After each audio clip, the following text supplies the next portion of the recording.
कुछ छिपेगा नहीं, जो छिपेगा वो एक्सरे रिपोर्ट में दिखेगा। नमस्कार, मैं हूं मनोज्ञा लोईवाल। न्यूज की नई प्रयोगशाला में आपका स्वागत है। भारत पर नाकाम प्रहार पाकिस्तान को कितने साल पीछे ले गया है? 3 दिन में पाकिस्तान कितना बर्बाद हो गया? आज मैं पाकिस्तान की बैलेंस शीट का एक्सरे करूंगी। भारत पर नाकाम हमले की कोशिश, भारत की वजह से पाकिस्तान के पतन का अब कारण कैसे कैसे बनेगा, ये आपको बताएंगे। भारत के जवाबी एक्शन में पाकिस्तान के 11 एयरबेस तबाह किए हैं भारत ने। 50 से ज्यादा सैनिक मारे हैं पाकिस्तान के। 100 से ज्यादा आतंकियों का सफाया हुआ है पाकिस्तान के। पाकिस्तान की मिसाइलें, ड्रोन और फाइटर जेट भारत ने मार गिराए। इससे पाकिस्तान को करीब 8,000 करोड़ रुपए का नुकसान हुआ है। यह वो नुकसान है जो दिख रहा है, लेकिन भविष्य में पाकिस्तान कैसे बर्बाद होगा, कैसे पाकिस्तान की कब्र खुदेगी, जो अभी पाकिस्तान को दिख नहीं रहा है। पाकिस्तान का फ्यूचर कितना अंधकार भरा है, आज उसकी एक्सरे रिपोर्ट मैं आपको करके दिखाऊंगी। लेकिन भारत से बैर लेकर पाकिस्तान में कैसे भूचाल की आहट है, पहले उसकी हाईलाइट दिखाती हूं।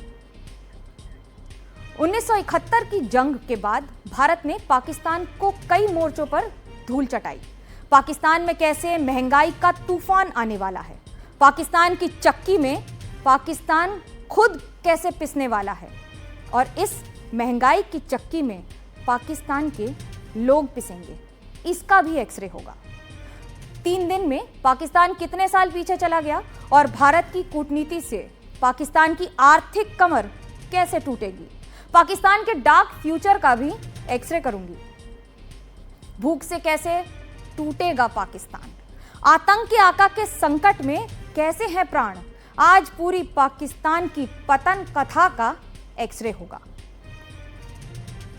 भारत पाकिस्तान के बीच सीज फायर के बाद पहली बार प्रधानमंत्री नरेंद्र मोदी ने देश को संबोधित किया, तो पाकिस्तान को क्या क्या वार्निंग दी, क्या क्या नसीहत दी। व्यापार और आतंक एक साथ नहीं चल सकते। प्रधानमंत्री एक दिन पाकिस्तान को ही समाप्त कर देगा। पाकिस्तान को अगर बचना है तो उसे अपने टेरर इंफ्रास्ट्रक्चर का सफाया करना ही होगा। इसके अलावा शांति का कोई रास्ता नहीं है। भारत का मत एकदम स्पष्ट है। टेरर और टॉक एक साथ नहीं हो सकते। टेरर और ट्रेड एक साथ नहीं चल सकते। सुना आपने, साफ साफ कह दिया प्रधानमंत्री नरेंद्र मोदी ने, पाकिस्तान को नसीहत देते हुए यह भी कहा कि एक तरफ खून बहाओगे और दूसरी तरफ पानी पाओगे, यह असंभव है। पानी और खून भी एक साथ नहीं बह सकता। मैं आज विश्व समुदाय को भी कहूंगा, हमारी घोषित नीति रही है, अगर पाकिस्तान से बात होगी तो टेररिज्म पर ही होगी। अगर पाकिस्तान से बात होगी तो पाक ऑक्युपाइड कश्मीर पीओके उस पर ही होगी। प्रिय देशवासियों, आज बुद्ध पूर्णिमा है। भगवान बुद्ध ने हमें शांति का रास्ता दिखाया है। शांति का मार्ग भी शक्ति से होकर जाता है। सुना आपने, ये भारत की ओर से चेतावनी है। प्रधानमंत्री नरेंद्र मोदी ने साफ साफ शब्दों में कहा कि पाकिस्तानी हुक्मरानों ने खुद सबूत दे दिया है कि उनकी सरपरस्ती में कैसे आतंकी पल रहे हैं। सुनिए इसको। हम आतंक की सरपरस्त सरकार और आतंक के आकाओं को अलग अलग नहीं देखेंगे।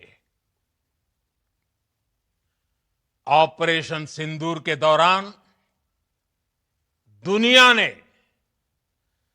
पाकिस्तान का वो घिनौना सच फिर देखा है, जब मारे गए आतंकियों को विदाई देने पाकिस्तानी सेना के बड़े बड़े अफसर उमड़ पड़े। स्टेट स्पॉन्सर्ड टेररिज्म का ये बहुत बड़ा सबूत है। हम भारत और अपने नागरिकों को किसी भी खतरे से बचाने के लिए लगातार निर्णायक कदम उठाते रहेंगे। भारत ने हर बार निर्णायक कदम उठाए और ये एक और बहुत बड़ा कदम है। पाकिस्तान के विनाश का तो हूटर बज गया है। भारत से बैर लेकर पाकिस्तान पतन के पथ पर फर्राटे की स्पीड से दौड़ रहा है। एहसास पाकिस्तान की 25 करोड़ आवाम को भी है। न पाकिस्तान के हुक्मरान जनरलों के हाथों की कुटपतली होते और न पाकिस्तान के वजूद पर संकट गहराता। क्यों पाकिस्तानी आवाम हुक्मरानों को ही धिक्कार रही है, यह भी जानिए।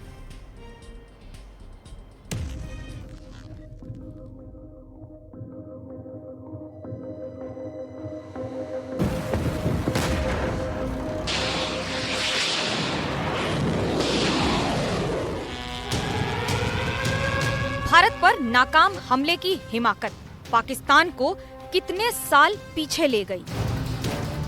हिंदुस्तान से बैर बढ़ाकर पाकिस्तान का बंटाधार कैसे हुआ। भारत से जंग का गुमान कितने संकट में पाकिस्तान के प्राण। मुनीर को आतंक पर अभिमान, भूख से कैसे टूट जाएगा पाकिस्तान।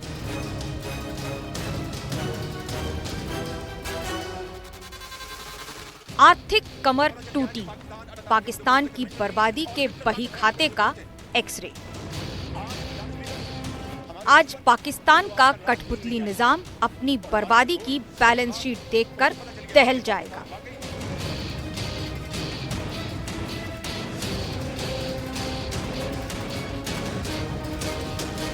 आज पाकिस्तान की 25 करोड़ आवाम जनरलों और हुक्मरानों की दिमागी मुफसली पर छाती पीटेगी। आज पाकिस्तान का बच्चा बच्चा बोलेगा, काश जिन्ना का मुल्क आतंक परस्त न होता, काश पाकिस्तान के हुक्मरान जनरलों के पिट्ठू न होते, काश पाकिस्तान की वर्दी का नाता दहशत गर्दी से न होता, काश पाकिस्तान को रत्ती भर अकल होती, भारत पर नाकाम प्रहार की कोशिश न होती, तो आज आवाम दहाड़ मार कर न रोती, भूखे पेट न सोती, पाकिस्तान में एक रोटी की कीमत 50 रुपए न होती।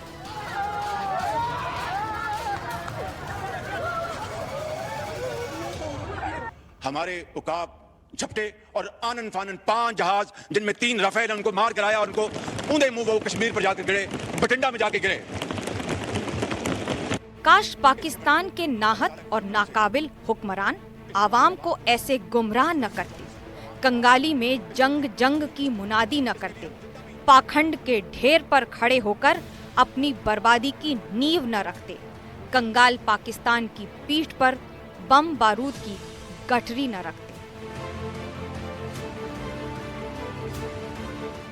ये कन्वेंशनल वॉरफेयर थी, इसमें न्यूक्लियर दूर दूर तक उसका कोई नामो निशान नहीं था।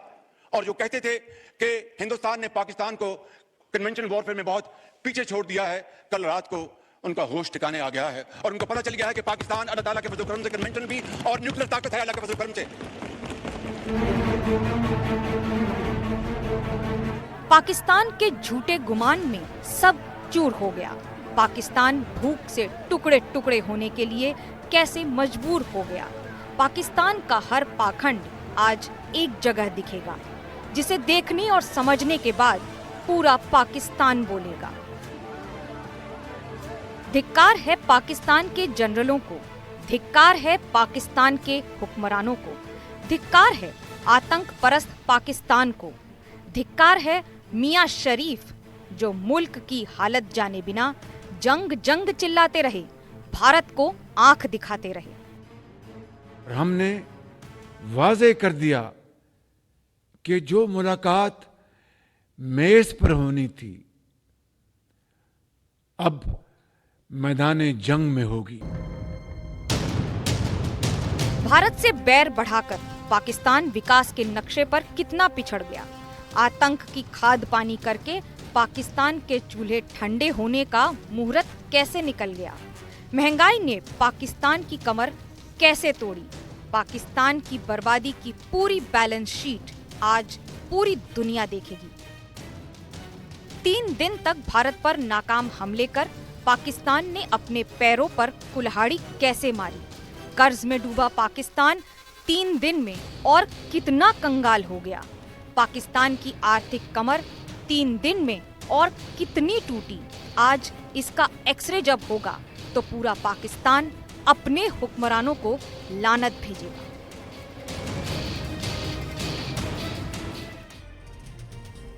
अब आप बताइए ना, लानत भेजे भी क्यों ना। पाकिस्तान सालों से आर्थिक संकट से जूझ रहा है ना।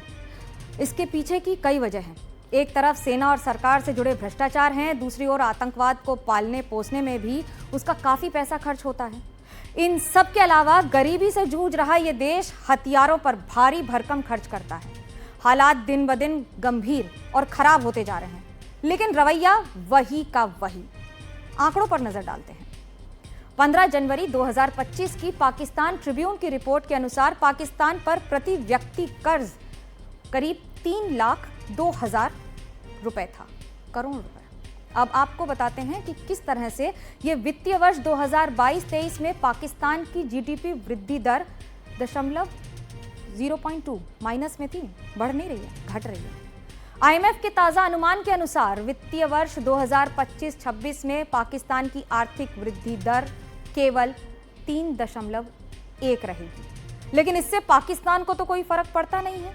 पाकिस्तान में भूख की स्थिति कितनी गंभीर है, ये आंकड़े भी चौंकाने वाले हैं। 2024 के ग्लोबल इंडेक्स के अनुसार, जो कि ग्लोबल हंगर इंडेक्स होता है, यानी कि भूख में कहां पर है ये देश, उसमें 127 देशों में 109वें स्थान पर है। शर्म है कि पाकिस्तान को आती नहीं। 2024 में पाकिस्तान की गरीबी दर 25.3% हो गई। लगभग 1.3 करोड़ लोग गरीबी रेखा से नीचे चले गए। हालात ये हैं कि एक औसत परिवार की आय का करीब 50% हिस्सा खाने पर खर्च होता है। कल्पना कीजिए गरीबी का क्या स्तर है।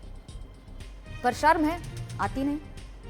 पाकिस्तान के विदेशी मुद्रा भंडार तेजी से घट रहे हैं, जो लगभग 15 अरब डॉलर पर पहुंच चुके हैं। विदेशी मुद्रा भंडार कम होने से आयात के भुगतान में कठिनाई आ रही है। 2015 में महंगाई दर केवल 4.5% थी, जो 2023 में 38% हो गई और 2024 में 23.4% रही। पिछले 10 वर्षों में औसत महंगाई दर 10.81% रही और वैश्विक औसत से दुगनी है ये दर। कल्पना कीजिए कितनी खराब है। ऑपरेशन सिंदूर के बाद यह आंकड़ा 30% तक पहुंचने की संभावना है। और इसीलिए कह रहे हैं ना कि पाकिस्तान को हम वो दिखा रहे हैं एक्सरे रिपोर्ट में, और आपको वो दिखा रहे हैं जो नहीं दिख रहा है, आगे होने वाला है। बड़ा सवाल है कि पाकिस्तान कर्ज चुकाएगा कैसे। आईएमएफ के मुताबिक किसी देश का विदेशी मुद्रा भंडार कम से कम 3 माह के लिए पर्याप्त होना चाहिए। पाकिस्तान की बात करें तो उसके पास सिर्फ 2 महीने के लिए आयात के लिए विदेशी मुद्रा भंडार बचा है। इतना ही बचा है, पर शर्म है, आती नहीं। वर्तमान में पाक पर 131 अरब डॉलर का कर्ज है। वर्तमान में पाक पर 131 अरब डॉलर का कर्ज है और 30 जून से पहले उसे 22 अरब डॉलर चुकाने हैं। बैलेंस शीट मिले या ना मिले, पर शर्म है कि आती नहीं। ऐसे हालात में आईएमएफ भी आगे मदद करने से इनकार कर सकता है, कह सकता है कि नहीं देंगे पैसे। ये तो समय बताएगा। दिसंबर 2024 के अंत तक पाकिस्तान पर विदेशी कर्ज 130 अरब डॉलर से अधिक था। 31 मार्च 2025 तक पाकिस्तान ने आईएमएफ से 6.2 अरब डॉलर का कर्ज लिया था। विश्व बैंक से भी पाकिस्तान ने 48 अरब डॉलर से ज्यादा की सहायता ली थी। 9 मई 2025 को पाकिस्तान को युद्ध विराम की स्वीकृति के बाद आईएमएफ से 1 अरब डॉलर का कर्ज मिला। पिछले हफ्ते मिला है, सबको पता है। शर्म है आती नहीं। 1948 से अब तक अकेले अमेरिका ने पाकिस्तान को 40 अरब डॉलर की आर्थिक और सैन्य सहायता दी है। चीन पाकिस्तान का सबसे बड़ा ऋणदाता है। सबसे ज्यादा उधार अगर पाकिस्तान ने किसी से लिया है ना तो चीन से लिया है। 131 अरब डॉलर के कुल कर्ज में 25 से 28 अरब डॉलर चीन का है। अब आपको बताते हैं पाकिस्तान में परेशानियां कई हैं। कितनी परेशानियां हैं? भारत ने एक्सपोर्ट रोका तो दवाओं की कमी हो गई है। भारत से करीब 20% दवाओं का आयात करता है पाक। कृषि क्षेत्र की परेशानी भी कम नहीं है। पाक की जीडीपी में कृषि का योगदान 22.7% है। सिंधु जल समझौता रद्द होने से उसके सामने बड़ा संकट है। शुरुआती खरीफ सीजन में 21% पानी की कमी संभव है। पाकिस्तान में करीब 90% कृषि भूमि के लिए पानी की कमी हो सकती है। कल्पना कीजिए क्या हालत होने वाली है पाकिस्तान में। पाकिस्तान की आर्थिक हालत पहले ही खस्ता है। अब पाकिस्तान को नुकसान कितना हुआ है ये जानिए। आपको बताते हैं इस बैलेंस शीट में।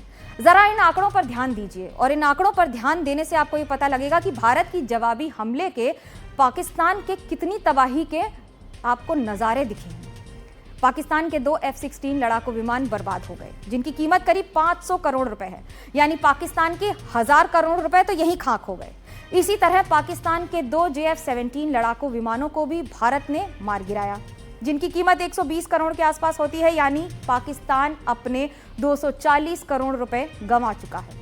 इसके अलावा भारत ने पाकिस्तानी पंजाब में उसके airborne warning and control system यानी अवैक्स से लैस प्लेन को भी जमींदोज कर दिया, जिसकी कीमत बताई जा रही है 5,845 करोड़ रुपए।